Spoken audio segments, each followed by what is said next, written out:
Welcome, everyone. It's good to see so many people coming in nice and early. Wonderful. Um, this might be yet another lengthy stream. Um, where to begin? I suppose with an audio track. So if you can hear it, I don't know, press one. Oh, um, right, mute that for a start. And if you don't hear it, please type in numbnuts. So I'll mute myself and start the track.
Ah, poo.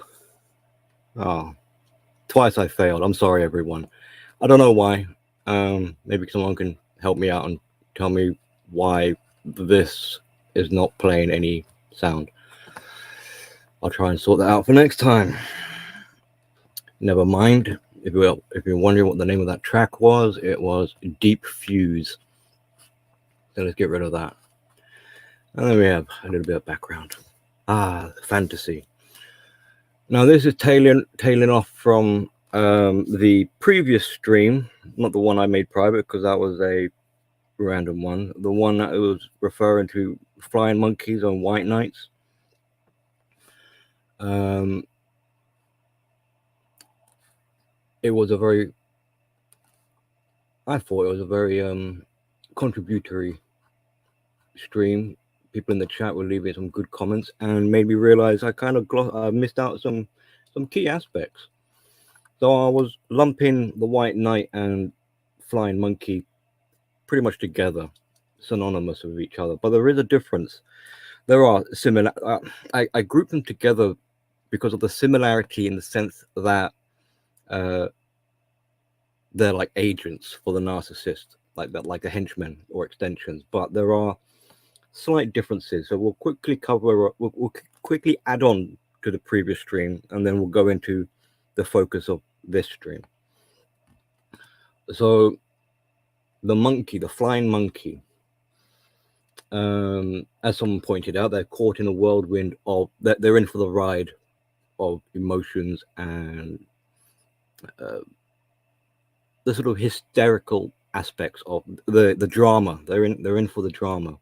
Sorry if I got a quivery voice. It's kind of cold in here. So they can see what's going on, but they don't really have any guilty conscience. They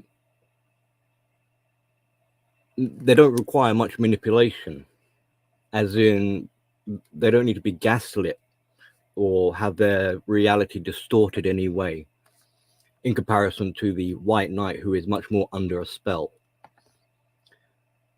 The flying monkey is not necessarily being offered any love or acceptance, but rather is more of a transactional benefit. It's a bit more like business for the monkey. So a narcissistic family may work together to keep the family secrets from being exposed, and as such, the monkeys in this family network have an invested interest. They tend to be a bit more sadistic and bullying, histrionic, and they may panic as more prevalent characteristics. The flying monkey may have restrictions to additional resources or benefits. So they might work with a narcissist, but they've managed to establish some boundaries and keep things, certain things, to themselves, because they got a selfishness about them as well. Likely they're kind of narcissistic, so they're not going to really want to share absolutely everything with the narcissist. So there's going to be some limitations to the resources and residual benefits. And when they look at the narcissist, they're not really looking in a sense of being mirrored back. That'll be covered a little bit more in the White Knight when they look at the narcissist. So when the monkey is looking at the narcissist, they're not seeing their self being reflected back to them. Instead, they kind of see like a like-minded criminal in a way, a like-minded narcissist in that sense. Right, so that's a little cover over the monkey. Now the White Knight.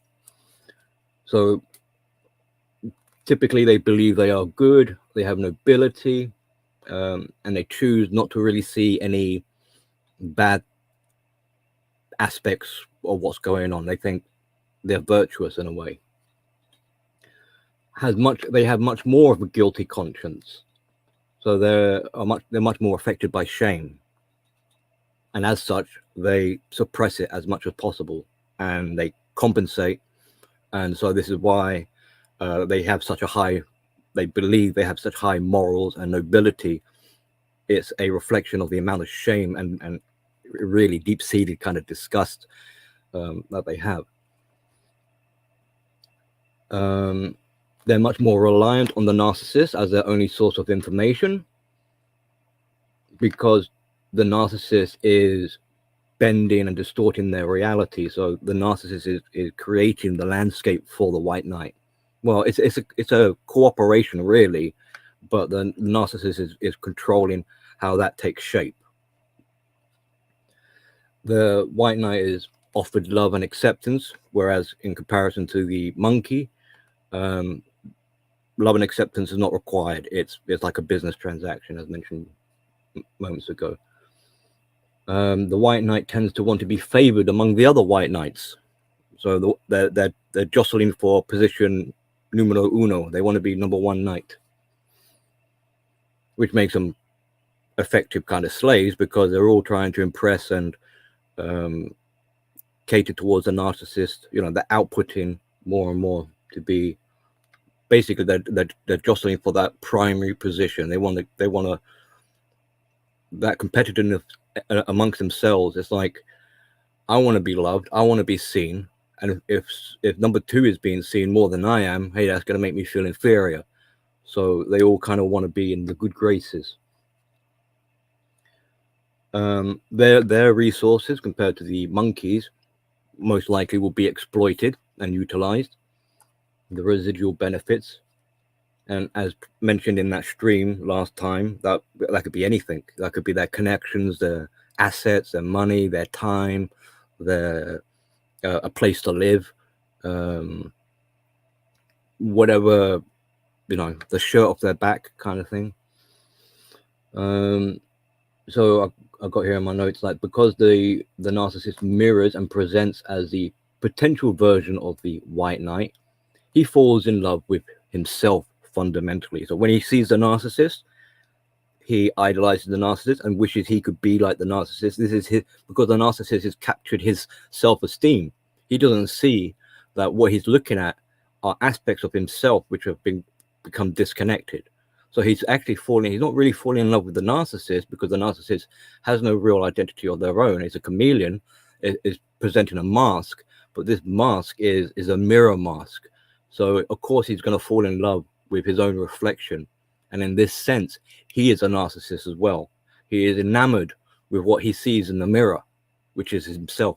He doesn't associate, but he doesn't recognize it as himself. He thinks, he attributes this reflection as the narcissist's identity. So that's a mistake. But you can see how the narcissist uses that reflection as part of this spell binding to captivate the target, the White Knight. And he's going to fall for it because he's magnetically drawn to his sense of self, because at his core, he would like to be a complete person, but this disassociation prevents him from being able to integrate his self properly. And this is why his sense of self has been ejected. And if it's been ejected out of his core, where is it?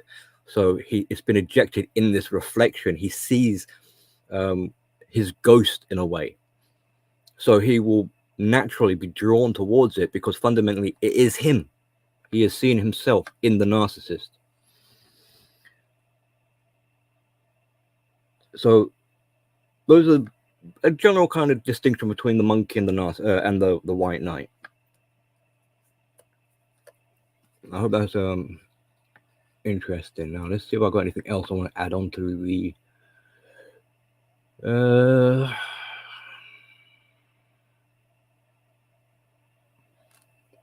so just a few little tiddy bits like I mentioned about before, how the White Knight will be kept on the hook with future faking, well, and of course with gaslighting as well. So just a few little anecdotal bolt-ons to attach.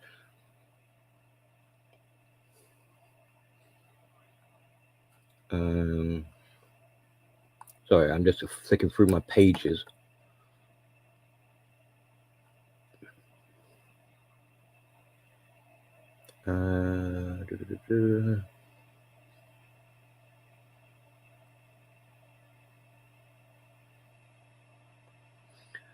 Okay, I think, yeah, that's basically what we'll cover. We'll leave it at that for the first one.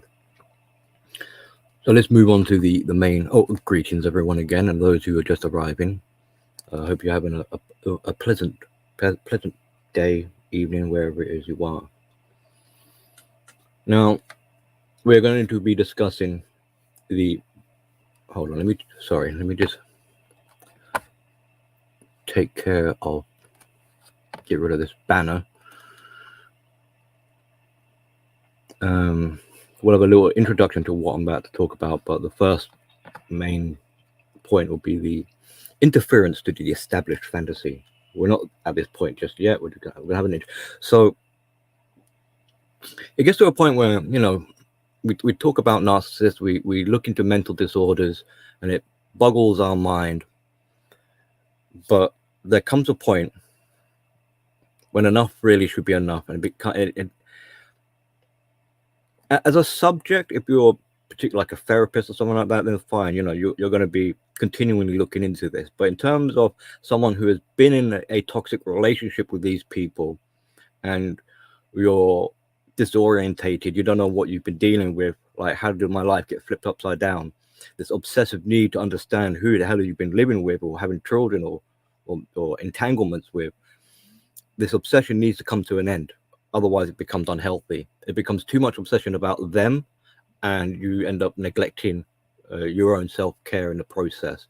So after a while, I mean, and especially, like, you know, after a while, what tends to happen is that you get sick of talking about the narcissist and trying to rattle your brain, figuring them out. And you have, it's either what you're going to do. You're going to go send yourself crazy, ruminating on it. And then you realize that, oh my God, I'm getting older, and what have I done in my life? All I've done for the last 5 years is think about the craziness I've been with. So that kind of epiphany, as it were, of realizing, hang on, enough is enough. I know what I know enough to be able to now focus on my own care and needs. That's a positive, good move. And the same goes in terms of, like, say, men ragging on women. I mean, come on now. Like, how much do you want to go on and on and on about it? So at what point do we call it, enough's enough? So in the last stream we were looking at, so for the last stream and this stream, we're not really although we're mentioning about the narcissist, we're not really trying to honor them. We're not really trying to give them any more attention than they deserve, because they don't deserve it. So we looked at the White Knight and the Flying Monkey last time, and in this stream we're going to be focusing on us, the outsider, and it's going to be a self-reflection type of stream. So it might be a bit uncomfortable, it might be a bit painful, but if we've got our big boy and girl pants on and have a bit of honesty, and we stop trying to put off some of this stuff, we can actually make some progress.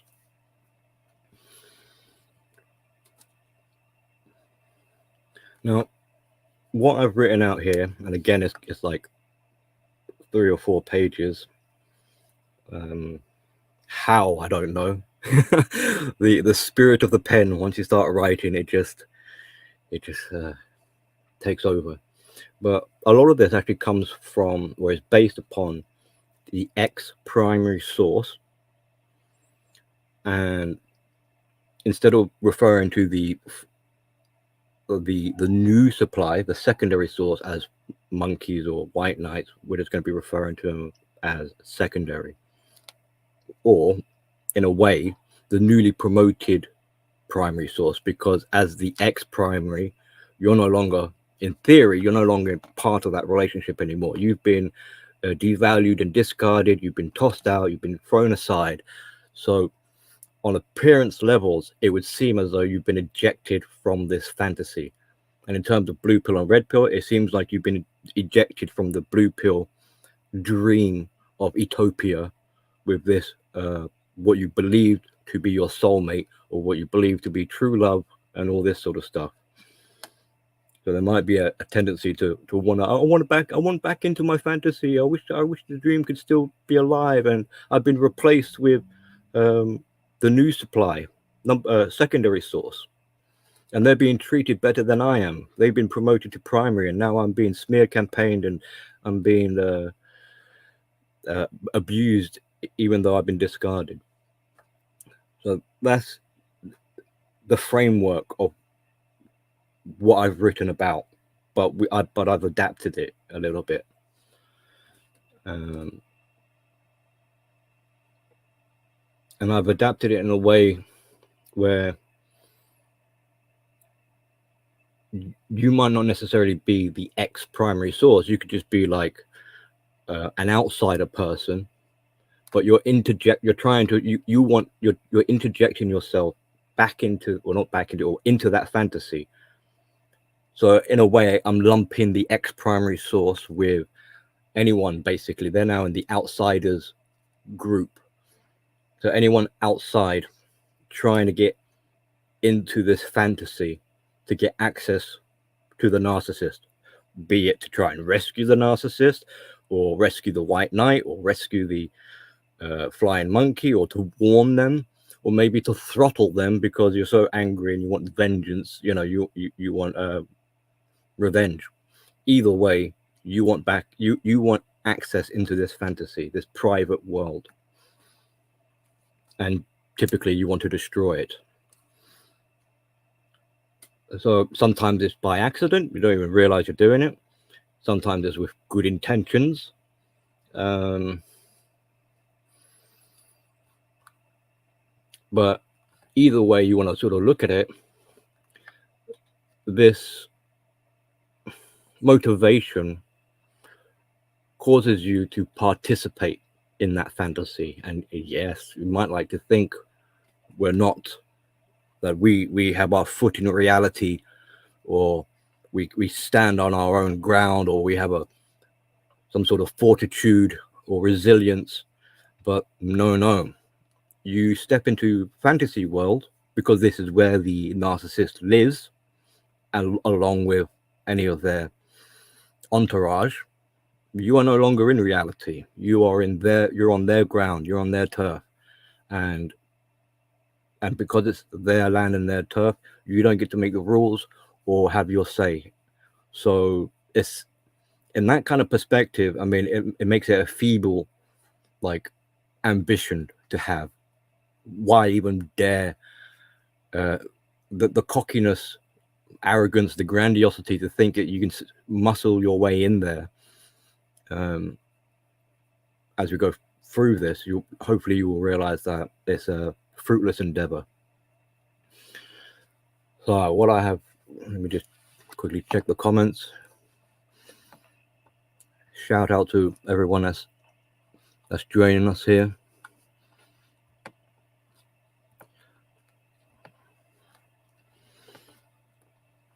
Okay.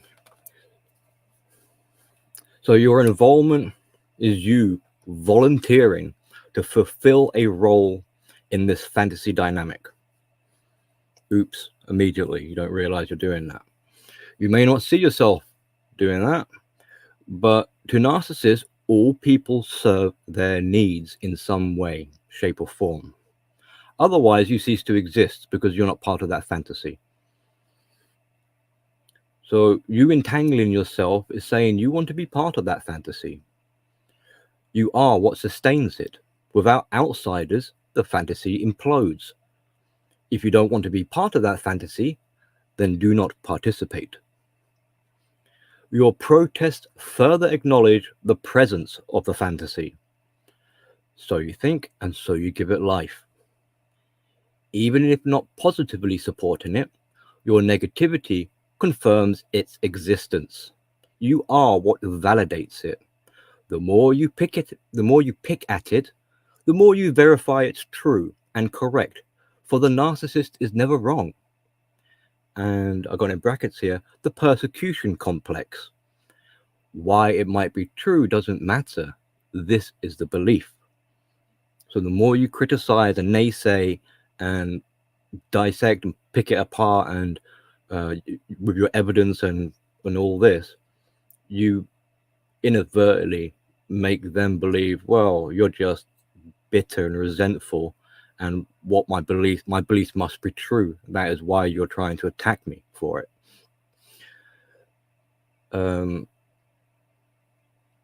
Notice when people say, you do you, boo, that little catchphrase, you do you, boo.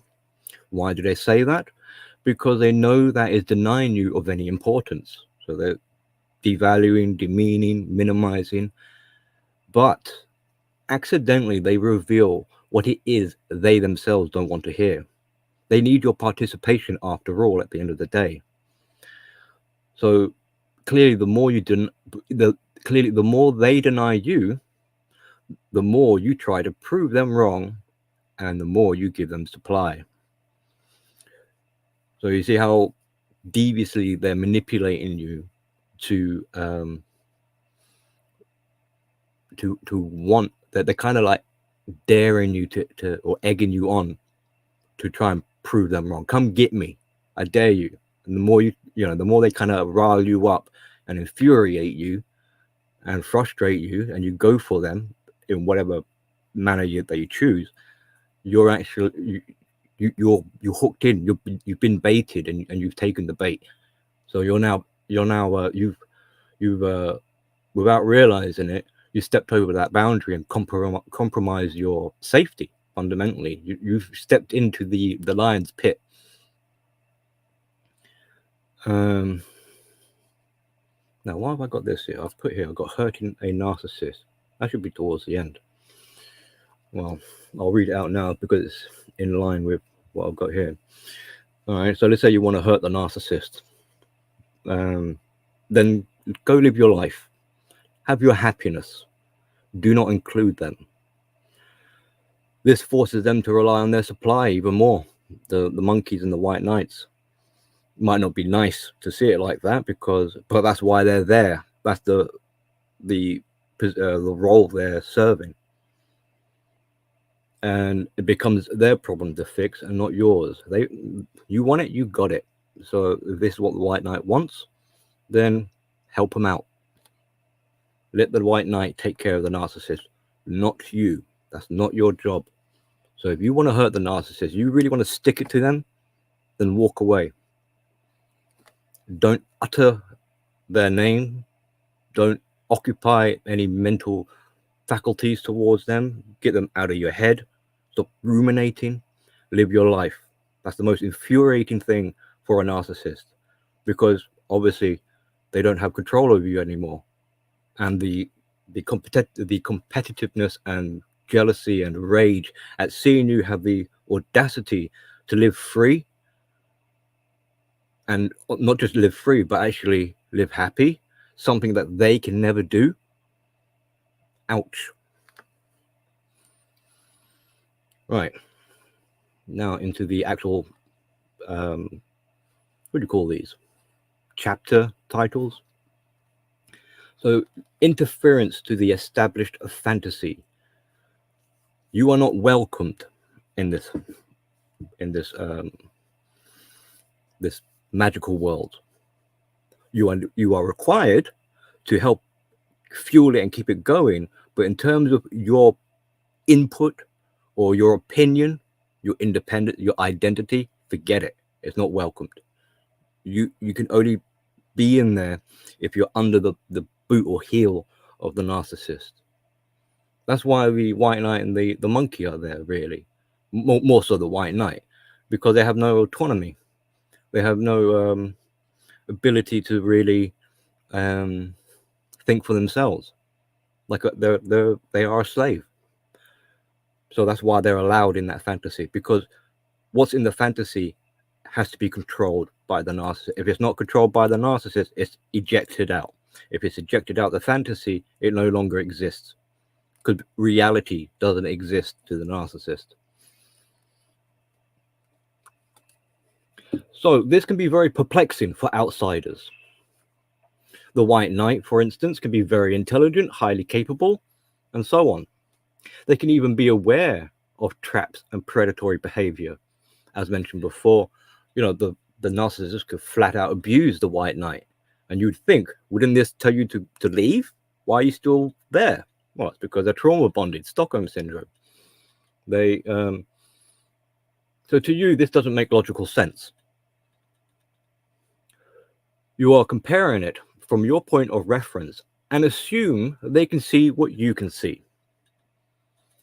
You project by saying, this is what's good, this is reality, etc., and set them a benchmark. You want them to be like you, or at least see it your way. But they are not you. Even more perplexing, now having gained a little bit of awareness and understanding of the White Knight, is why your motivations are so important to you. And you see, I'm going to be putting a lot of emphasis on our participation, and I'm throwing myself in here as well. Why is it so important to us? We're supposed to be free from all of this. We're supposed to be able, we're the ones apparently who are able to have a happy life, to have a future, to move on. So why, it doesn't make sense why we would bother with the narcissist or the White Knights or any of them. So what's the deal here? What's going on? So let me move on to the next banner. So mull that one over. And we're going to have lots of moments where, oh, I got a spelling mistake there. Sorry. Who are you? Try Jung to save. Oops. Can I edit this banner? No, I can't really edit the banner. Oh well, overlook that spelling mistake. All right, who are you trying to save? Of course, the monkey could have narcissistic traits of their own, and of which they will. Because as we mentioned in the intro, they are enamored with their own reflection. That's the story of narcissists. Right? You know, the guy looking in the water and he sees his reflection and he falls in love and he falls in and dies. Well, there you go. So the White Knight, codependents, have strong narcissistic traits. So not only are you trying to save them from an abuser, right? That's already hard enough and virtually impossible. But you are also trying to save them from themselves. So no easy task what you're trying to achieve here. I mean, You talk about Captain Saber, Poe. I mean, geez, this is like next level. Are they ready, and are you prepared to take care of them? Or like, should you be successful and pull the White Knight away from the narcissistic grip?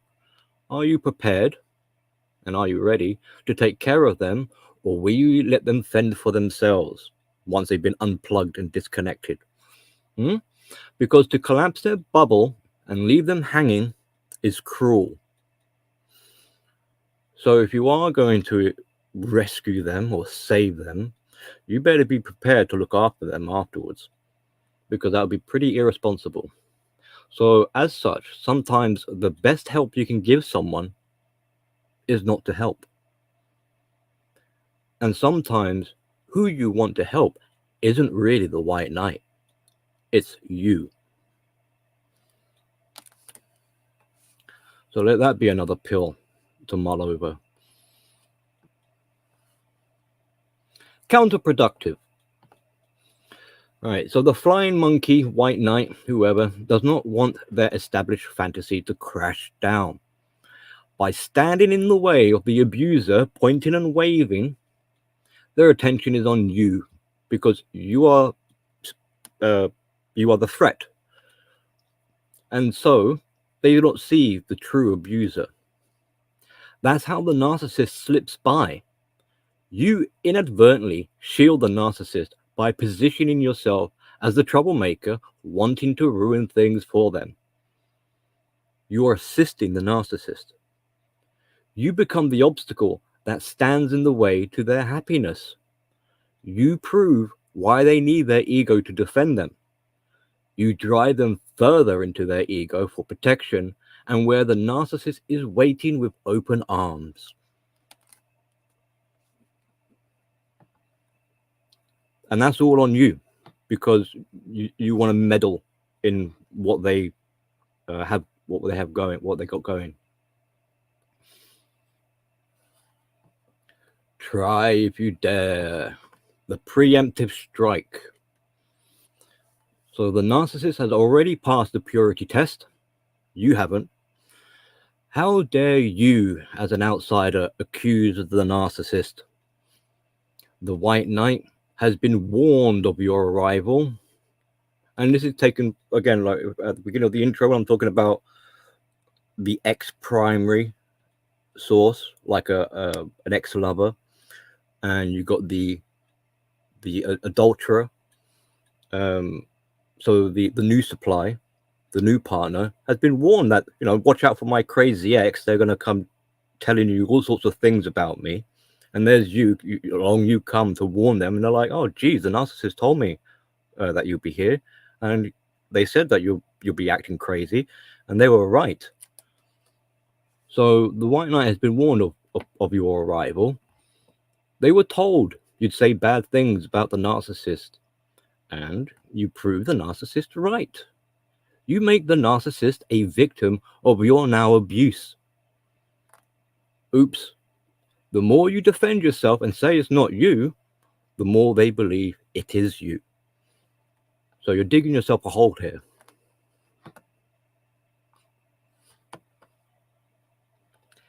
Nah, you can't get me.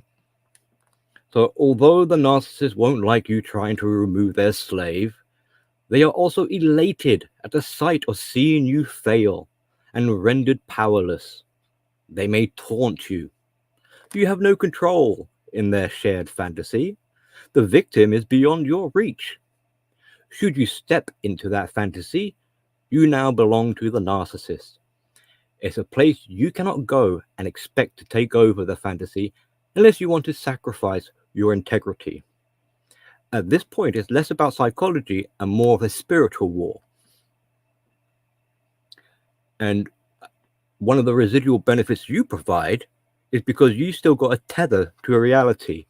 And as such, you provide the necessary conduit into reality. The dead walk among the living thanks to you.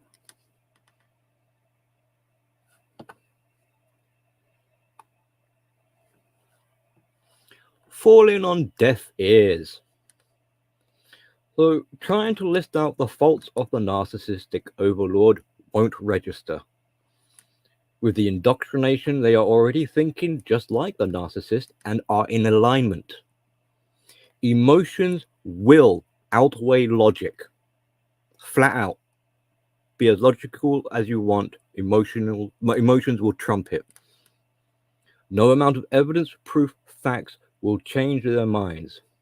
People know smoking is bad, but they still do it anyway.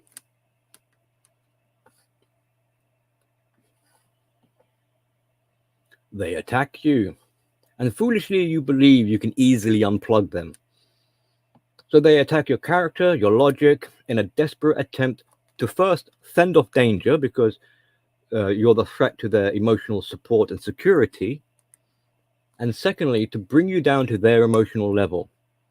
They cannot and refuse to battle on any other level, and there they cannot be beaten. So it's not a fair fight. It's not going to be.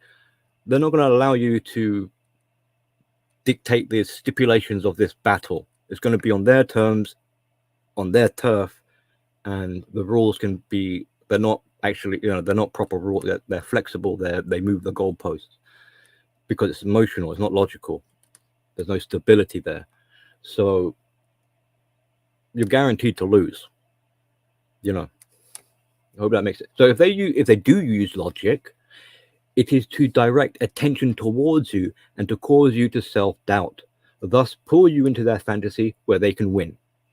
So this is going back to that part where it could be quite perplexing because they can seem intelligent, they can seem logical, they can seem able-bodied, etc. They've got credentials or whatever. So it doesn't, from you to you in your perspective or perception, this doesn't make sense. But they're using this logic as a weapon. If they do use, I read that bit. They are not actually being logical because it's coming from an emotional undertone. What they're doing is they are bending logic in a way that it serves their emotional needs. And because of this, they don't see themselves as crossing any line because to them, there is no line. Only to you, there are lines. So there is no line that they must adhere to. You, from your reality world that you come from as an outsider, you have to follow these lines or these rules because of your own moral code. Because if you don't, you are a hypocrite. So you have to play fair, but they don't have to. And so there is no line for them that applies to them that they must adhere to, only you. And so crossing it, they have no hesitation of crossing it. And as such, to throw extreme comments and accusations, things like calling you a pedophile, for instance.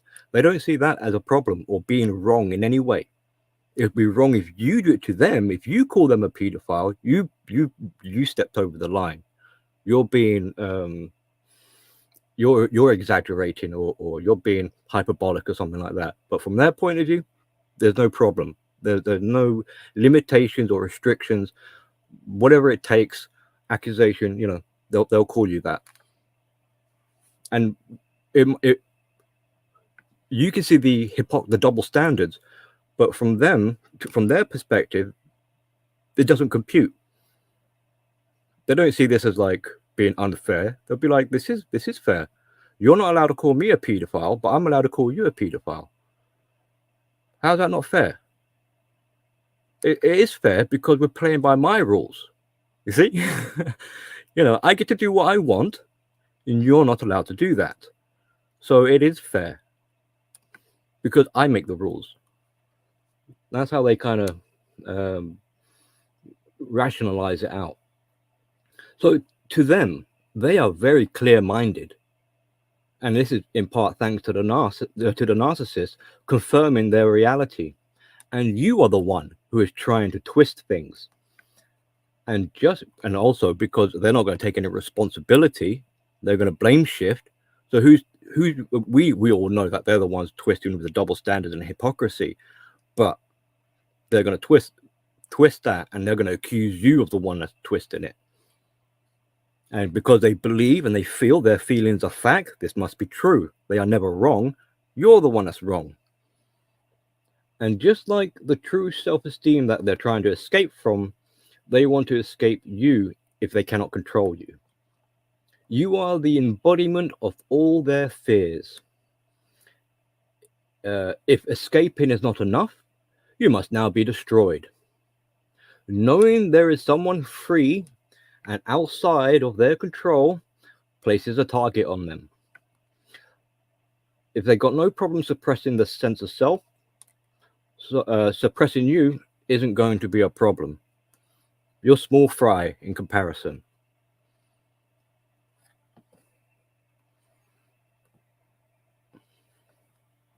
I'll just quickly check the comments. How is everyone finding this so far? Are you gulping down these pills with a glass of milk?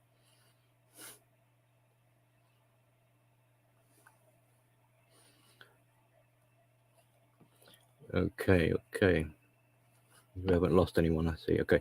So what's your reason? And before asking those to self-reflect, perhaps you and I should do it first. So part of this will be your own motives. Why is it important to you to save, quotations, save the monkey, the white knight, or even the narcissist? Why is their so-called happiness bubble fantasy such a problem to you? What's wrong with people wanting to have their fun in their own delusional, well, from our point of view, delusional, but from their point of view, it all makes sense. But what's wrong with letting people be how they want to be? Are you trying to hurt the narcissist? Because if you are, you're crossing a boundary, and that's on you. Are you wanting to burst their perfect bubble? And to this, they will say, oh yeah, well, F off, F you. And they reinforce their bubble. What you've done when you try and pop their bubble is you've indicated to them, you got a weak spot here, because your attacks are targeting the weak spots, and they go, crikey, we better reinforce that part of the bubble and make sure it stays strong. Because really, if you want the bubble to pop, walk away. They will pop it themselves. You're not the one that's going to, well, I'll mention it later on, but you're not the one that's really going to destroy the fantasy. There's nothing you can, because you have no control in this fantasy. The only ones that can destroy the fantasy is the narcissist and the white knight, because they are the ones who are self-destructive. You can't beat the narcissist. So what's your reason?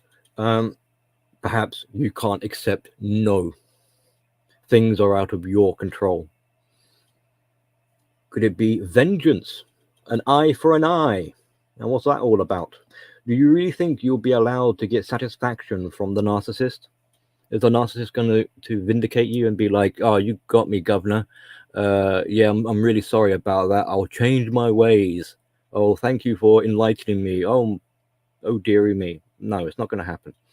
They will deny you any validation, any closure. So get the idea of some kind of retribution out of your mind. Like I said before, if you want retribution, if you want closure, those are things that you give to yourself. You do not get it from the narcissist. And you do not require the narcissist's participation in doing so.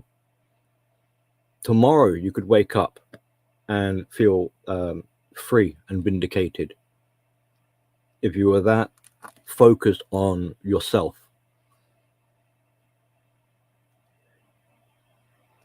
Now, you might argue that, well, the reason why your reason is for wanting to get into this dynamic, this fantasy, is because you want to provide information to the victims, and you believe that this is stuff that they need to know. And as mentioned before, they're not going to accept that, because you might think they need to know, but from their point of view, they don't need to know this. and you're twisting things. You're the one that's trying to make them deluded. And because you're trying to present them this information counterproductively, you prevent them from finding it on their own, from their own necessity. So you can give them the best advice on the planet, but because it's coming from you as an outsider who's trying to interfere, they will disregard that information and will continue to disregard that information going forward. So you close that avenue of exploration and discovery for them.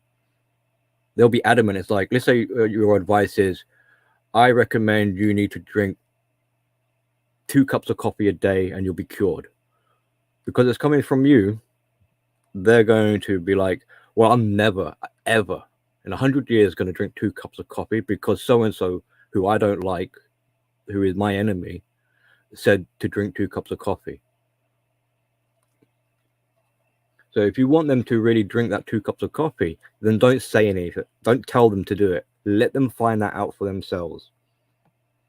Because that also it becomes their sense of discovery and their choice, their decision. They're in control of choosing to make to drink that 2 cups of coffee, hypothetically speaking.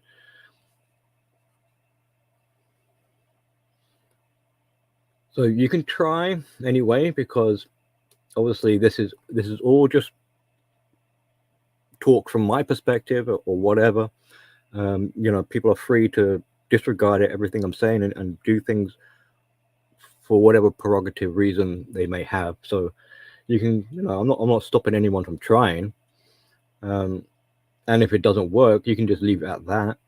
At least you can say you tried. If that helps to soothe your moral code, to relieve you of a guilty conscience, like you just left them out there to dry at the mercy of the narcissist.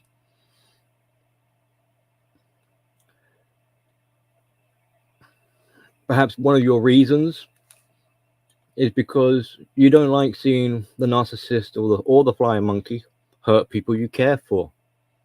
I mean, that's a good reason,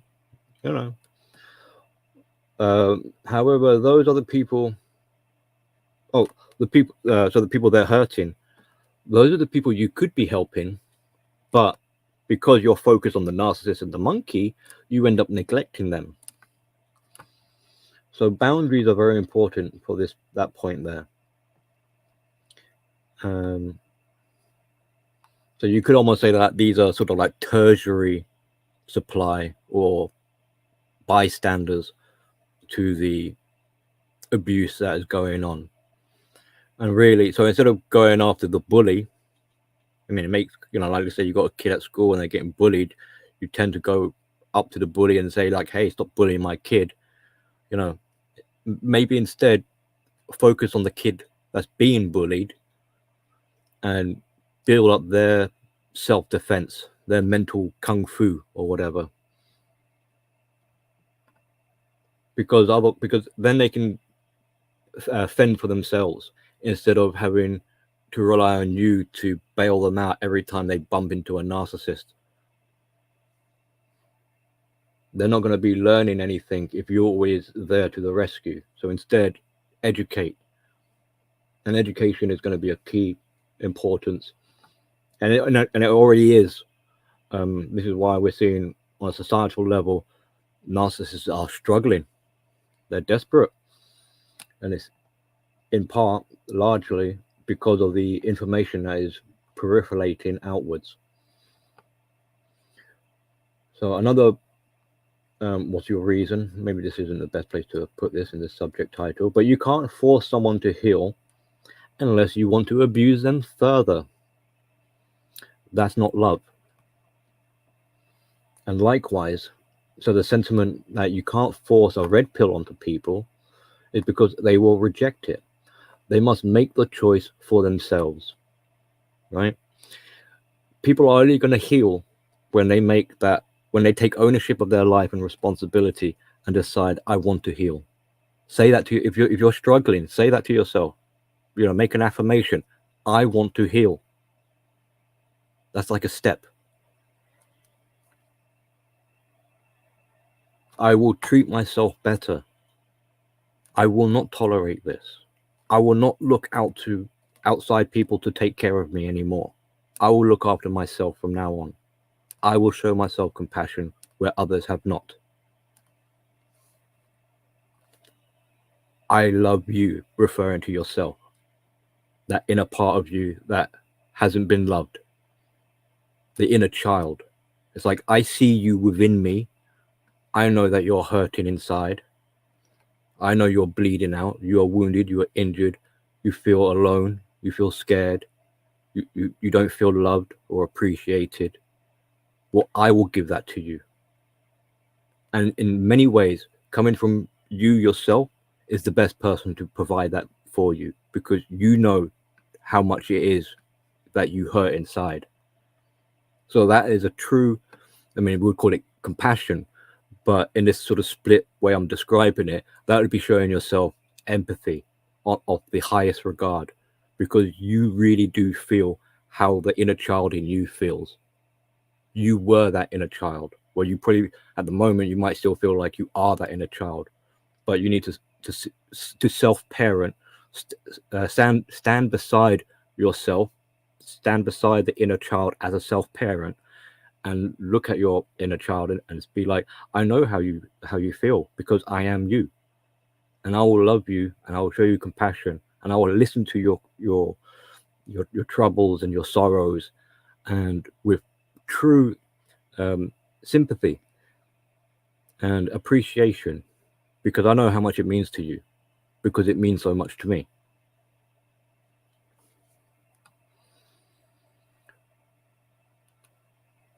Oh, Billy, you're making me well up. That was pretty deep.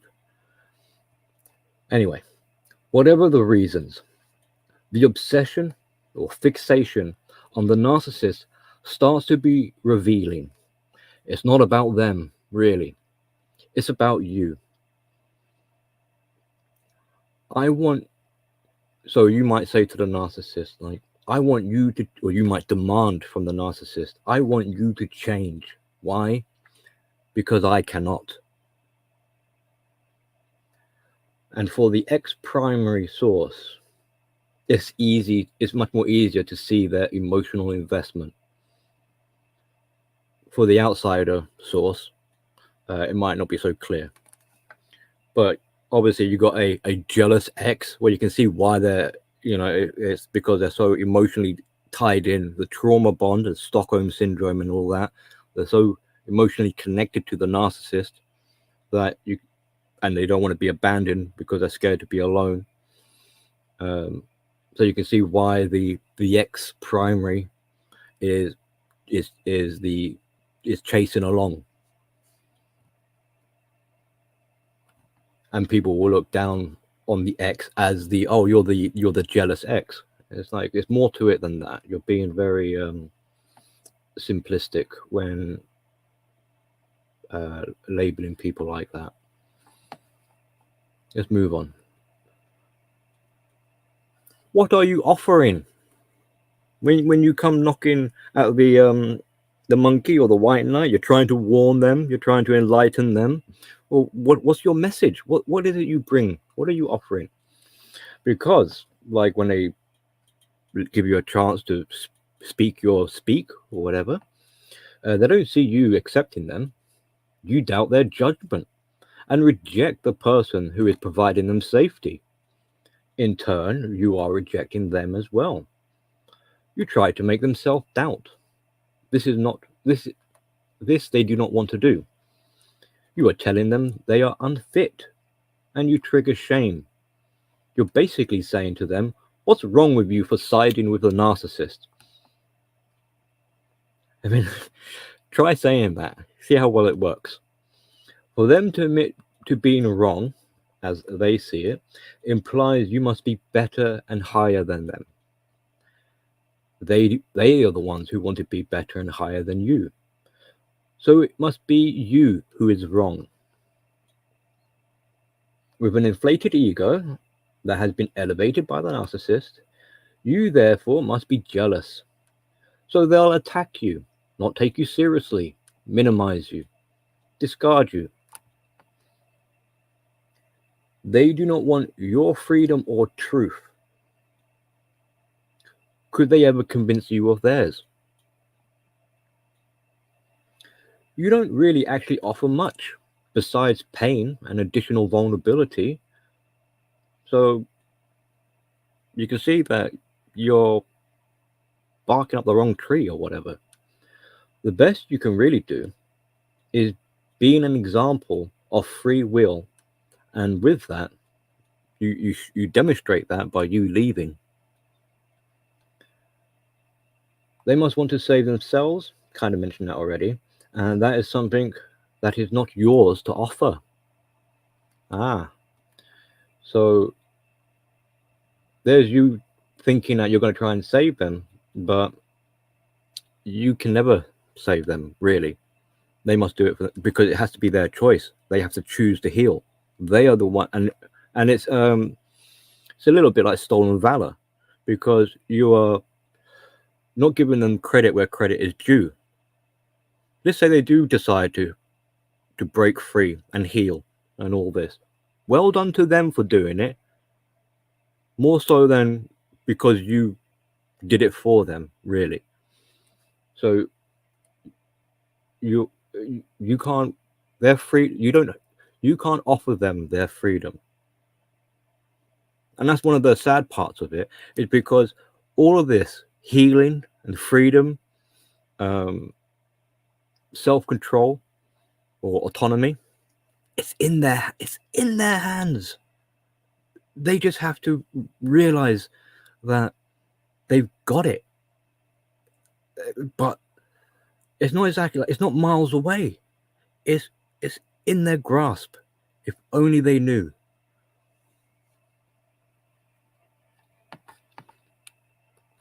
Let's progress on.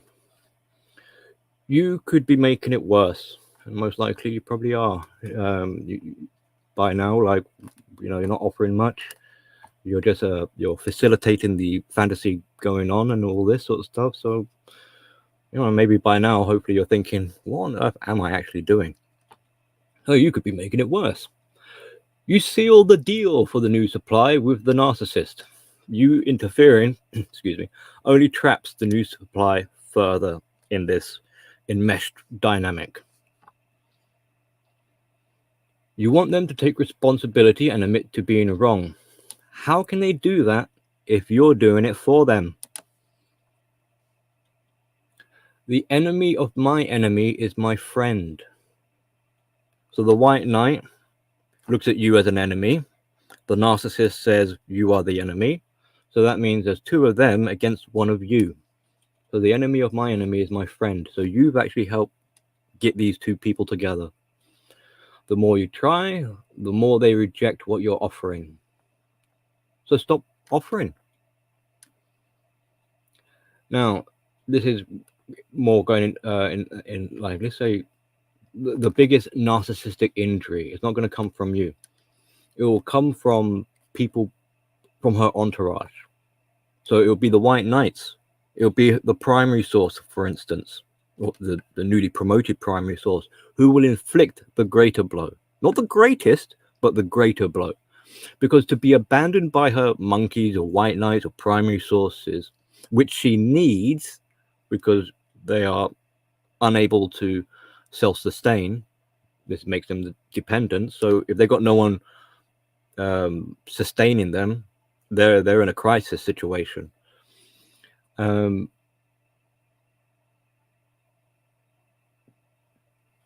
if they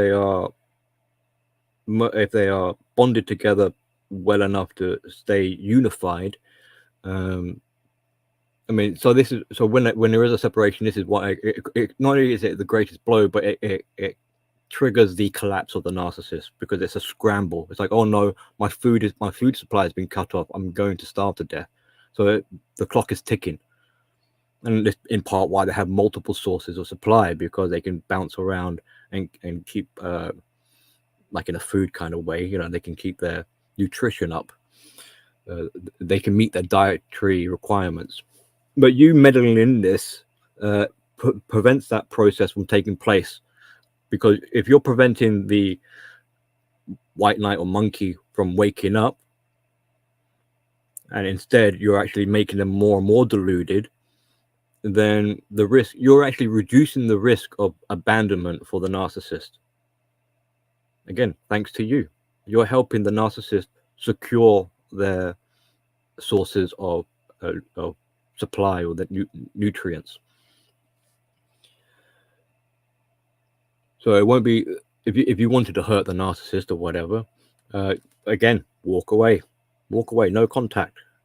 You leave the white knight monkey. I know it might sound cruel, but you leave them to have to sustain the narcissist, and the energy output will increase because of the reliance. The narcissist will be unable to rely on you to help them at this point, because you've gone. So they're going to have to be more heavily reliant on whatever supply they have. And like we have with the energy crisis and food shortages, you can see what's going on. That it's going to buckle under the pressure. So sometimes you have to let this sort of stuff play out and let it crash. Like the Chinese have that policy now, let it rot. Why prolong the agony? So how else could you make it worse? You expect them to swallow their pride, results in you being further disappointed. So this is an unnecessary aspect. Like, so there's you becoming disappointed and frustrated and upset and triggered and angry because you can't control other people and get them to wake up and swallow their pride. Unnecessary. If you just walk away and be like, look, I've tried what I can, leave it at that, then I don't need to beat myself around the head anymore. It's not my problem. So instead of expecting them to change, you're going to need to be the one who changes. And here we find likely it's something you don't want to have to do. Now, if you cannot change, then why would they? So you can be an example there where you amplify, is that the right word? To be like, look, I tried my best, didn't work, I need to change. And they'll notice, they'll see that. And whether or not they can then take your example as a lead and make changes of their own, well, that is down to them and their decision. So you go after them and give them attention. They dare you to try and shame them because it helps to build their ego defense. If your voice drowns out their own internal voice of shame, and you don't matter, or your voice doesn't matter, then they become immune to external shame. Now, have we noticed that when,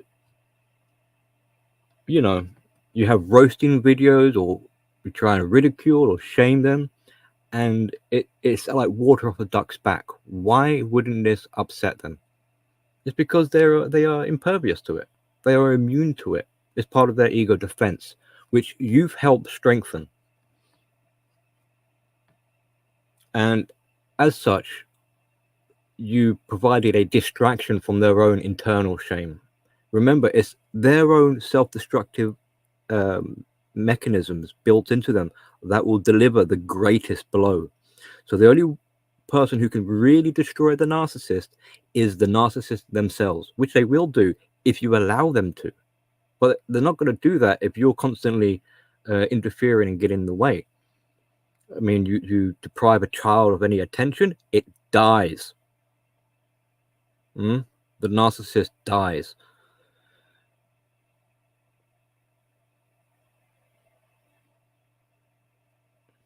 And likewise, if they've got this inner hate dialogue in their head, but they've got you as a convenient distraction from that dialogue, instead of having this internal battle with themselves, they cooperate and team up against the external force, that being you. So you have a much more formidable foe, really. So what you should be doing, if you were to entertain the idea of going forward, is really you should be trying to build their self-esteem, not their ego. And it means it's a different course of action, because what you'll be doing is you're bypassing the ego. That will trigger the internal shame, which forces the self to be buried even deeper down, because now they can hear that internal voice. If you ignore the ego, you bypass it, and you can simply do that by basically not talking to them, for example. Then they can hear the internal shame, and obviously this is the deep shame, which they've been trying to escape from. So they likely try and bury it down even deeper. Now, their cure is in that internal shame. If they were ever to be cured or fixed or see the light or any of this sort of stuff, that's where the key to their freedom is, their self-esteem, the lack thereof. Well, they've just buried it even deeper down. So you can see it's going to be even harder. It was already hard before. Well, now it's virtually impossible. And here is a warning, because if you want to continue down this course of action, I mean, I'm almost tempted not to say this, but I think at the same time, I think it is needed to be said, but this is a warning, because if you got the it would take the skills of a surgeon with precision and resources. Remember, they're still going to need caretaking afterwards, but you need to be like a bomb disposal expert or something like that, or a surgeon with precision, to be able to reach the inner wounded child, especially now that it's even deeper down. If you do not have compassion or care, you would be irresponsible and liable for spiritually killing them. So be that a warning. Do not dare to try and rescue someone if you don't have the skills to do it. Basically is the message there. Leave it to the best to leave it alone, or to professionals or someone who does. This isn't people as people are. You want to respect them or whatever. They are not like guinea pigs for you to, oopsie, I made a mistake, because lives are being sacrificed from blunders, from reckless behavior if you're not careful. So only, and this is why I almost don't want to say it, because I'm bringing attention to it, but it's because you hear people, it's like, oh, I want to help people who are suicide, and it's like, do you realize how serious you are positioning yourself? Because if you screw up, and let's say they actually take their own life, whose fault is that going to be? So you better be careful when you're talking about rescuing people or saving people. I mean, I know you want good intentions and you want to see them do well and everything like that, but you really need to have a good understanding of what the hell you're doing before you go embarking on such a dangerous and precarious pursuit or endeavor. It's a minefield. One false move and you could F it up beyond any repair. And then for a professional to come along later, you spaghettified it. It's a bloody mess. So that's what I'm saying. Like, if best to leave them alone, or call get someone else in at that point. Don't try and be a hero or whatever. Don't try and recognize when you're in deep water. When this is beyond your skill set, or you're going into some place that you don't feel, well, I don't want to say that confident, because people can be very confident, and it's like it's a false sense of confidence, because they're so grandiose and they think they know what they're doing, but it's like, no, they don't really. Anyway, that's enough about that. Moving on. let's just try and plow through this a bit quicker. Right, the anti-narc slugfest. So you cannot go toe to toe with a narcissist. In the past, I used to refer to this a little bit like boxing with a narcissist, but and we said it earlier in the stream that it's not an even fight. It's not a fair fight. So you can't go toe to toe. They've got weighted gloves on, and they're a heavyweight, and you're a featherweight with your hands tied. That's not a fair fight. So don't think you can go toe to toe and outbox them. Narcissists are masters of the blame game. So with the smear campaign and all that sort of jazz, so you appear as the narcissist and will be framed as one, with you going for attacks and trying to blame people and you being defensive of your motives. It doesn't matter if they're in good faith.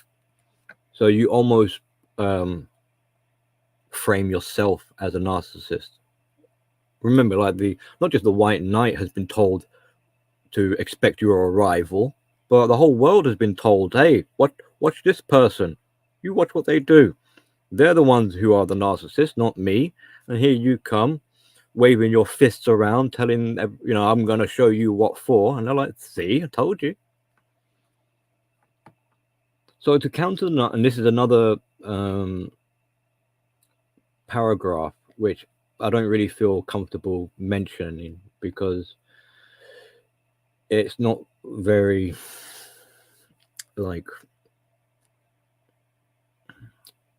it's not very sound advice. It's not something I would recommend. So, but if you were, let's say, for some, because you got a death wish or something like that, or like you've got you're oblivious to your own self-care or whatever reasons, but let's say you do want to go at it with the narcissist. So the best, what you could try to counter the narcissist, if you insist on a slugfest, is to reverse the intentions of their tactics, to outperform the narcissist, to out-narc the narc, mimic the narcissist without becoming one yourself. You see what I mean? Dicey, dodgy stuff, what I'm talking about here. But this is normally seen in the victim fighting back. And some of you who are familiar with terminology, this would be what is called the supernova. Now, the supernova is self-destructive. This is cataclysmic, if I butchered that word, catastrophic. And it's invoking the psychopath within you to be your ally. So you could call it going Super Saiyan or something like that. But normally you would see this in the victim fighting back as a last resort. It's an act of desperation. You don't just go supernova willy-nilly because you've got bravado and you're swinging your nuts around. It's not something normally seen from outsiders. Because the victim is trapped. That's why we see it from the victim. They can't escape. It's a last resort. It's either do or die. So what happened? Why is it narcissist? So because narcissists, they take strategies. They take mantras and they take good philosophy, and they corrupt it. They distort it. And this is why there's this kind of bizarre. What's really going on is they misconstrued things. So let's say I say to you, let's say I got a bag of sweets and I say, oh yeah, here, help yourself. And you just take the entire bag. And I'm like, whoa, I didn't mean that. Well, the narcissist would be like, but you did say take to help yourself. So I did. Are they telling a lie? No, they're not. So they miss the social cues. They misinterpret it. And that's why they take things which have good, take, for instance, the idea of show yourself some self-love, right? Show yourself some compassion, some self-love. Well, to the narcissist, they interpret this message as, oh, you mean I should be numero 1, super empire galactic king of the world? and I should have so much adoration for myself. Oh, okay, I'm down with that. And it's like, no, that's not what I mean. I don't mean to be a big-headed fool. I mean, to be kinder to yourself, to not beat yourself down, to lift yourself up and know that you're worth it. That they miss all of that. They don't understand that. They just think, oh, self-love. You mean put myself before everyone else, to love myself more than I could possibly ever love anyone else, even my own children? Okay, you said it, so I did what I was told. So this is how they corrupt and distort well-meaning intentions, and why it can be quite upsetting for us, because it's this sort of perversion, this mutation of like, why is it you've destroyed what was beautiful? Anyway, so to combat narcissists in this anti-slugfest or whatever, so you would need to apply the same kind of manipulation to realign them back into good intentions. So it's like a re-education, but it requires a degree of manipulation, a positive manipulation. And again, this is a little bit like that surgical precision kind of thing, because you have to handle it with kid gloves. Now, I don't want to give people hope. This isn't giving people hope. I mean, after all, what you're saying is you want to take over control, and you want to be the dominator, because you're trying to outperform. You're the super narc, So morally speaking, all of this might not sit very well. And that's why I'm a bit I mean, I said it now anyway, but this isn't advice I would go around willy-nilly just saying, hey, everyone, become super narcissists. Moving on. Oh, crikey, I see I got 100 comments. Hold on, let me just...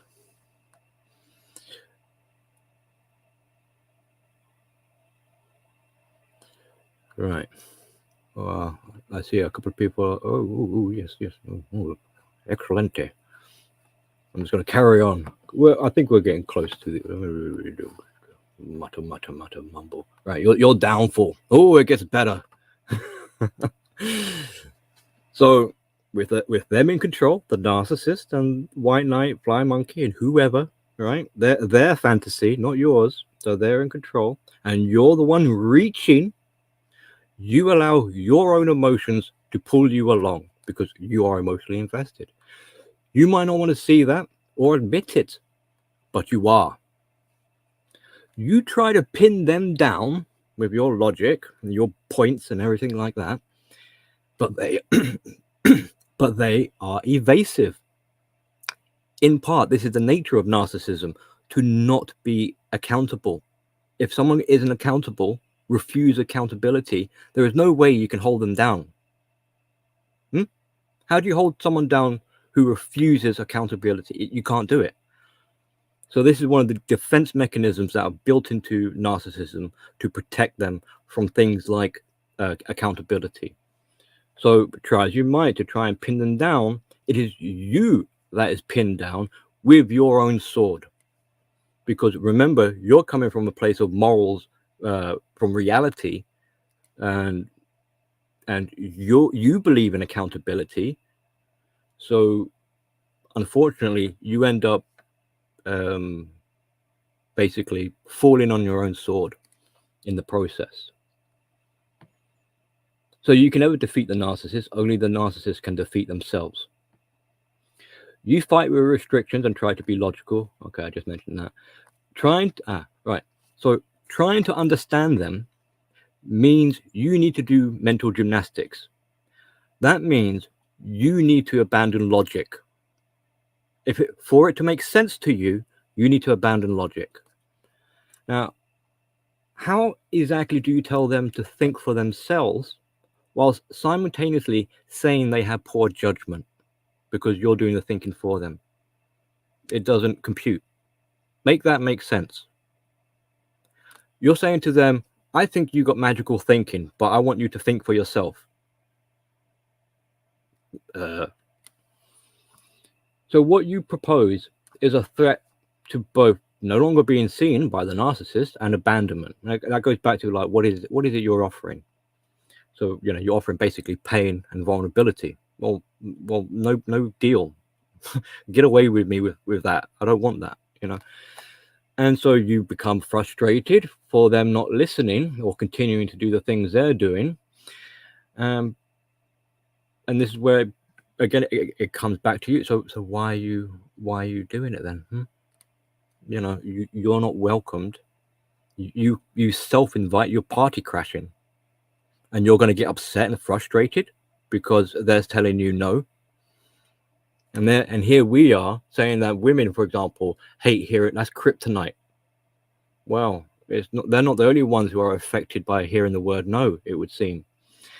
And I got a one little line sentence here, which beware becoming the inverted narcissist. I've never heard people talking about the inverted narcissist. Fun stuff. What's an inverted narcissist? When you need them more than they need you. You know who is an inverted narcissist? They say, I don't know if I agree with it, but from what I've heard, Jesus Christ.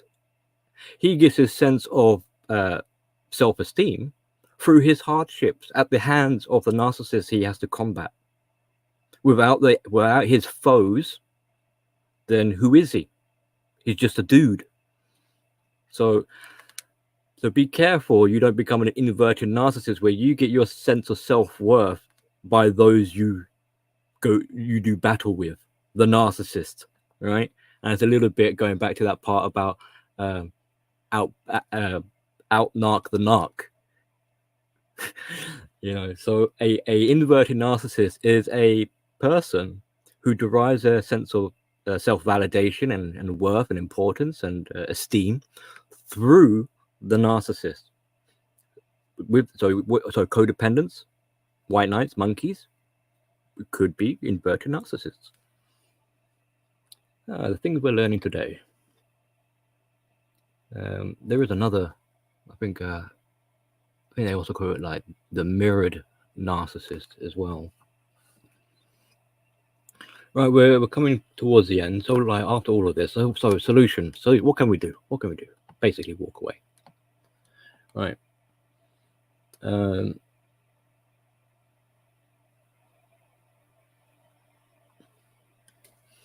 So I mentioned like all of this is basically coming from the information that is out there in regards to primary sources of intimate partners being ejected out of relationships and replaced with a new secondary source, infidelity. And the advice is you do not warn the secondary supply, the now new supply, obviously, of who they're messing around with, and you allow it to play out. I mean, in part, you never know. I mean, their relationship, just because you had a bad time with the narcissist doesn't mean that the next victim is going to have the same experience that you did. This one might sound a little shabby, but there's a little bit of compassion in it, where no one warned the primary supply. Maybe that's you, you know, no one warned you of what you were messing around with, the person you were married to, perhaps.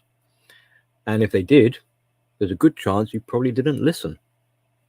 So why should you particularly warn the new primary source? Because they're not going to listen. They have to find out for themselves, I'm afraid. So what is the solution? Right. To be supportive to yourself, to yourself as well as the monkey or white knight or whoever victim. Now, parenting is to be desired. Build morals, confidence, esteem, etc. Protects from being misled from this predicament from happening in the first place. Prevention is the cure. This means we need to build a sense of self, right? So shatter the ego. Then you have a chance of a self forming. Teach men and women they are not their ego. You are not your ego. Stop talking to their ego. talk to their soul. Now, upon hearing this, they will recoil because you are approaching very sensitive areas, and they are hypersensitive to you getting close to their wounds and injuries. So they're going to naturally recoil at the whiff of any kind of attempt to reach their soul. But by ignoring the ego, you signal it will not help them. They must therefore reconcile and confront the self to aid them if they are to survive. They've got they can't turn to their ego. It's been rendered powerless. So how are they going to survive? They're going to need their sense of self at this point. And how are they going to need their sense of self if they rejected it? Well, they're going to have to reconcile with it. Stop looking at it as an enemy and as something to be ashamed of. Now, there's a good chance, as cowardly and desperate as they are, they'll reconcile pretty darn quick. They have to. Their survival depends on it. But the more you talk to their ego, so you think, so you keep it alive. Or so it lives, or however it was I phrased it. Now, a point about avoid naming, personalizing, like avoid saying, hey, the true enemy is so and so. Why avoid naming it? Because you're trying to be a bullseye. You're trying to be on the nose. Do not try this. Instead, what is better is to be vague, to be non-particular about who it is you're talking to. Why? Because it encourages the white knight monkeys, new supply, to have to start introspecting. I know they're not going to do that because it's like self-reflecting, but and critically thinking. Yeah. I mean, already straight away I'm reaching out for miracles instead of being told bluntly who the problem is, right? Because then they have to take the subject matter and apply it to various people and see they encounter and you know, like, who on earth are you talking about? Is it so and so? Oh, I see. So they are deducing. They are actually having to think. Remember, you don't want to take on the responsibility of their self-care. You shouldn't be taking on the responsibility or having to do any thinking for them. You're trying to get them to think for themselves. So let them do that. Don't tell them what they need to know. You let them discover that information. So that way they are the ones who are reaching the answer, their discovery, instead of you having to tell them. If they discover for themselves, it improves the chances of accepting the realization. It maintains their sense of control. That is taking a reverse narcissistic tactic. Let the victim deduce and make their own decisions. That is a compassionate move, because you're saying to them, I think you are mature enough now to be responsible for your own decisions. I shouldn't need to tell you what to do or what to think or who is who in your company. You figure it out. And I trust you. I trust you. Might have had poor judgment before, but I'm trusting you, or I have faith in you, that you can make a better informed decision on your own. That's showing compassion, that's showing love, that is showing respect. Probably something they're not used to. So all you can really do then, after all of this, all you can really do is basically be there as when their bubble eventually does burst, with the compassion, the acceptance, some forgiveness. But saying that, it's something that you shouldn't hold on to waiting for it to happen. And sometimes a sign of love is by letting someone go so that they can make their own journey. That's a tough one. It can be a painful one. But yeah, so this idea of holding on, waiting for it to happen. A lot of ex-intimate partners have a problem with this because they'll ask questions such as, if I got my narcissistic partner into therapy, would we be able to get back together? It's like, nah. One, you're holding on to something that might not happen. Two, you're holding on to something that you have no idea when will happen. Three, you're holding on to something that, should the narcissist come out of therapy and is somehow miraculously cured, they're fundamentally a different person. And you've changed in the meantime. So if the two of you get back together, you're basically two different people than you were before. So what is it you're asking for? You're asking for a relationship to continue with people who are no longer existent. They are no longer on this planet. They have gone. Psychologically deceased. So what is it you're asking for here? So you shouldn't be holding on. Now, obviously, if it happens, it happens. Okay, wonderful. Unicorns fart rainbows or whatever. But with this idea of like, oh, I'm going to hold on and things are going to be wonderful and all the rest of it, I mean, frankly, you're being deluded. You're being silly. Infantile sort of thinking. Anyway, so you give them some space. You let them come to you instead of you chasing them. So if one were to search deep with all of this, and this is the one being the monkey, the white knight, the partner that you hope will be free, if they were able to search deeply with their recovery, I mean, this would be another nice thing that could happen. Again, don't have your fingers crossed over it and an expectation that it's going to happen, but you never know. They might find appreciation and maybe feel even a little embarrassed with how they treated you, because there you are without any judgment, and you're there from the beginning or whatever point in time, ready to help catch them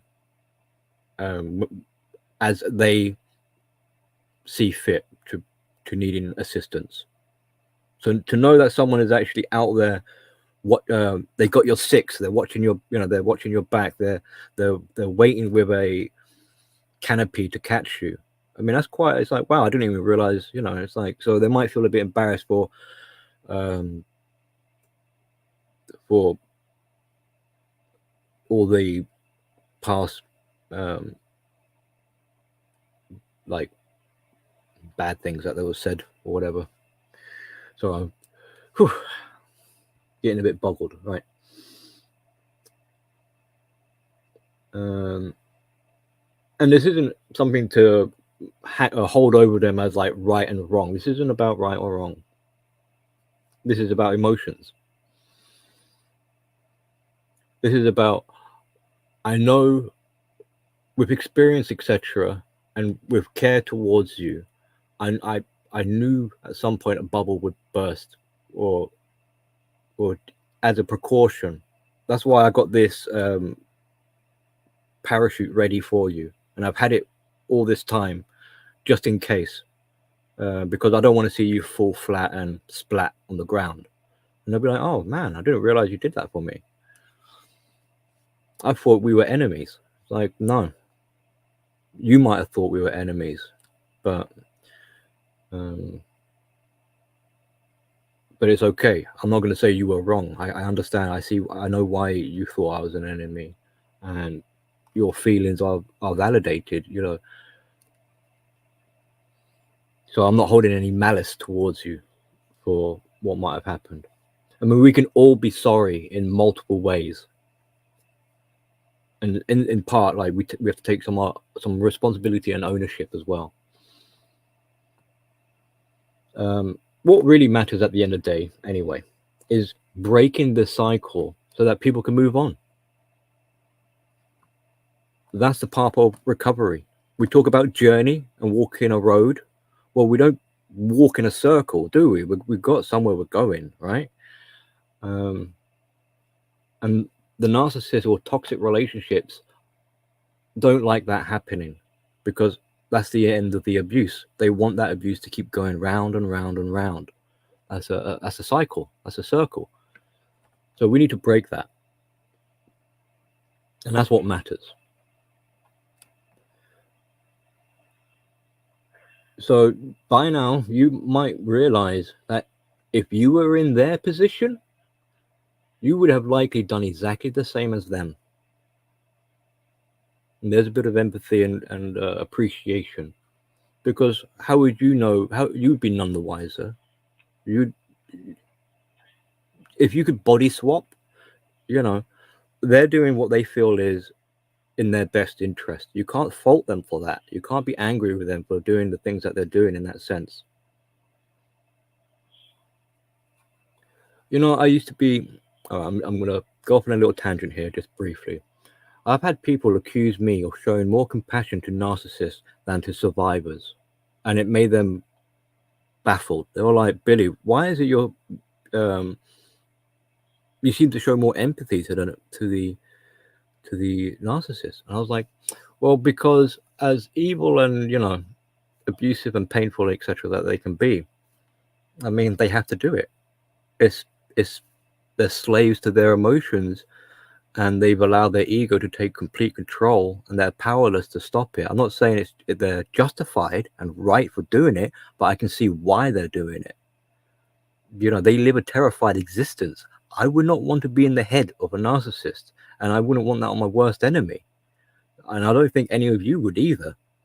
So I can feel to some degree a little bit of sympathy towards them. Now, why is it I don't show that to the victim? It's because the victim has the ability to choose not to. The ability is allowed to be free if they want to. The narcissist isn't. The narcissist is a trapped, tormented soul. They are cursed in a way. There's nothing they can do about it. That's their eternity. And that's why it's a terrifying place to live. It's a landscape of pain, misery, suffering, excruciating pain, and all this sort of craziness. But the victim doesn't have to do that. And a lot of the victims that were telling me this were very narcissistic themselves. And that's why, well, I don't know if I had contempt towards them, but I was like, well, I'm not going to show that kind of, I'll show the victims a different type of sympathy or compassion, but it's not going to be quite the same as what I'm showing to the narcissist, because the victim has a choice. They are not condemned to eternal chaos. So why would I have the same? Why do they want me to put them on the same level as a narcissist? So anyway, that's why I used to. Where was I? So yeah, if we were in their position, most likely we would do exactly the same. We can't fault them for trying to survive. So you could say to yourself as well as to them, I will not punish you. I understand why you did what you did, and I can forgive that. Then they can compare that kind of love and compassion with that from their abuser. And maybe then they will finally see that the love from the abuser isn't kind. Right? Because they think, currently, that the way they see it, they think the abuser is giving authentic love and authentic attention. No. But they've got nothing else to compare it to. And what we were saying before previously with how you're going gung-ho at them, you're not providing that contrast. But if we take this approach where we be more compassionate and we can actually show them what authenticity is, now they have a chance to make a comparison.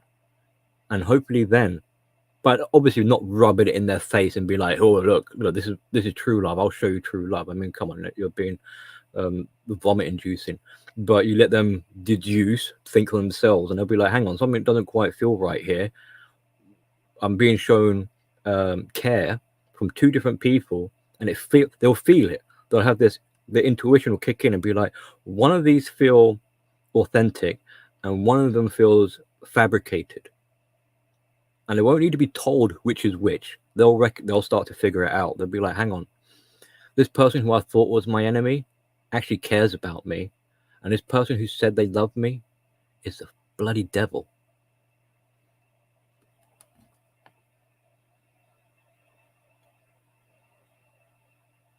Which means, so we need to show people like monkeys and the entourage, whatever, we need to show them love instead of criticism.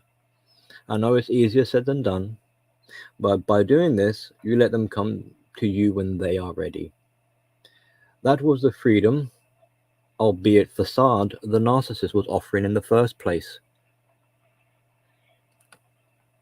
Like, the narcissist wasn't standing there saying, like, come here, I'm gonna force you into my harem. No, the narcissist was laying out bait. I mean, how do you? That's what, like a mouse trap. You don't shove the mouse into the trap. You put bait there and let the mouse come to you. Well, that's what the narcissist did in the beginning, but albeit for lucrative intentions. Well, you don't have to be as like corrupt in that way. You can actually be genuine about the freedom that's on offer.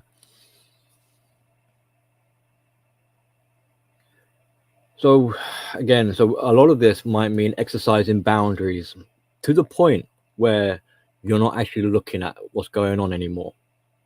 You know, you compartmentalize it. You get on with your own life. You walk away. You don't see what's happening. I know it's tough to do because it means you have to exercise some self-control, like biting your lip, for example.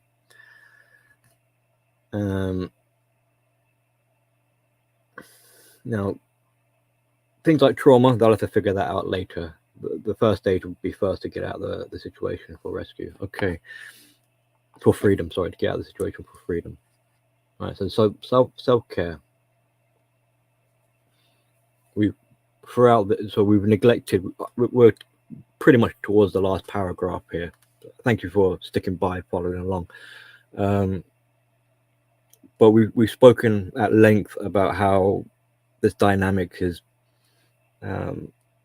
made worse fundamentally, and how your attempts are, although be it good intentions, their attempts are fruitless. Well, with all that being done, like the other section we were talking about, your downfall, we need to now address our own self-care so that we don't become susceptible to falling into the fantasy trap. So if this still bothers you, that you got a narcissist and a source that is in their bubble, in their fantasy, and it still bothers you, even though you're, in theory, you should be free and you're outside of it, then obviously it's signaling to you that something in your own self-care needs addressing. Do not use them as an excuse for you not to live your own life. If you're going to save anyone, at least save yourself. You are not obligated to stick around, even if it's the narc themselves you are hoping to change. You cannot be responsible for other people who choose to be with the narcissist. Grieve and let go. You might need to mourn the loss if the monkey or the white knight were your friend or your family. Now, that's basically it for this article, but I want to add a little personal account here, why it can be intricate. So in my personal story, my ex has siblings, and those siblings have spouses. When the breakup was taking place,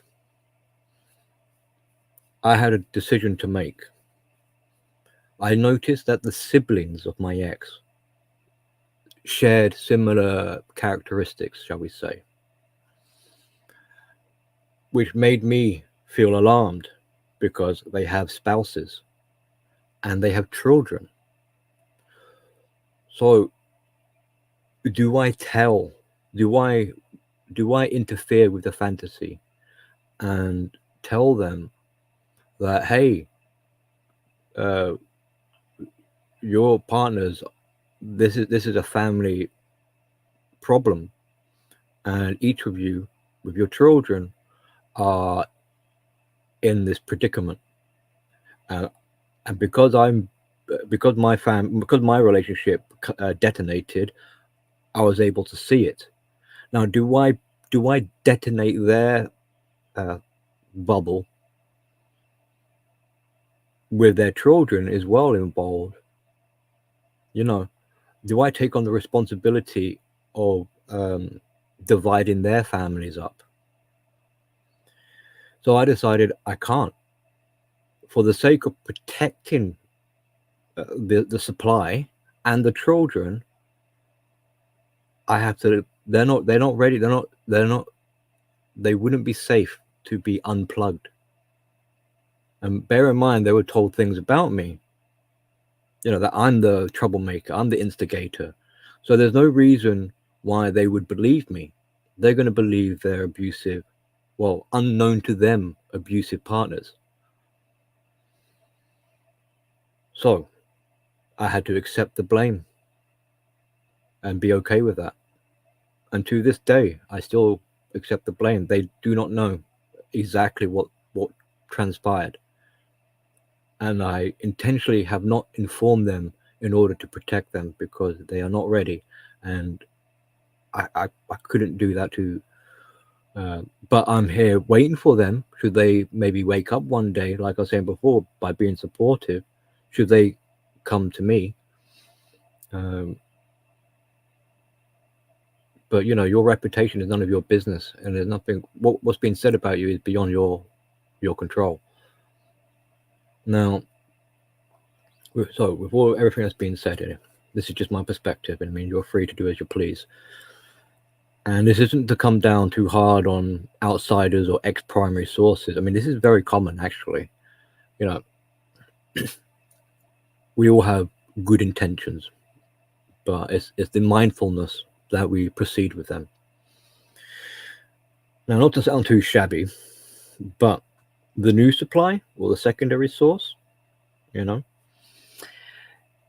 can be your ticket to freedom, and it was in my case. I was able to walk out essentially unscathed, on my own terms, because thanks to the infidelity partner, to the adulterer, he's a sucker. He doesn't know what he's dealing with. I mean, maybe by now he does, but he's my ticket to freedom. I mean, there's a little joke that goes around sometimes, you hear, where it's like, yeah, I could buy them a beer, or send the new supply some flowers, a little thank you card.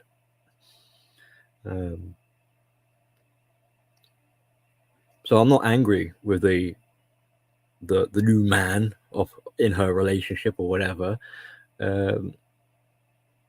I see. Well, the new victim, the new sucker. Sorry, but that's it, everyone. Thank you. I know that was quite a long one to get through, and a lot of hopefully self-reflective points. It's okay, we make mistakes, right? We like various times during this stream, I've been guilty of it. I've done similar stuff, and we all make blunders and things like that. But what matters is that we learn, that we can make changes. We take our own accountability and responsibility. We recognize where it is we're stepping over the line in terms of control and demands and entitlement, validation, expectations, frustrations. There's a lot of different little avenues that we need to be more attentive towards. And I hope with this stream tonight, we could be more mindful about that. So this isn't a criticism. This isn't to shame anyone or to call anyone out about their behaviors, because I think we all had, if not done actions of a similar nature. We've had the thought of it at the very least, and in that, you know, in the sense of the thought is, so you think, so you give it life. So we've all been there. We can all have appreciation for one another, and how difficult and emotionally invested it can be. It's not, it's tricky stuff. This is the inner work. This is the hard work. If it was easy, this wouldn't. If it was that easy and that well known, there wouldn't be a stream here tonight, and it wouldn't have gone on for this long. Now, so namaste, everyone. Thank you all for coming. If you like it, leave a like. If you want to comment, leave a comment in the doobly-doo box down below. And until next time, take care and be good to yourselves and one another.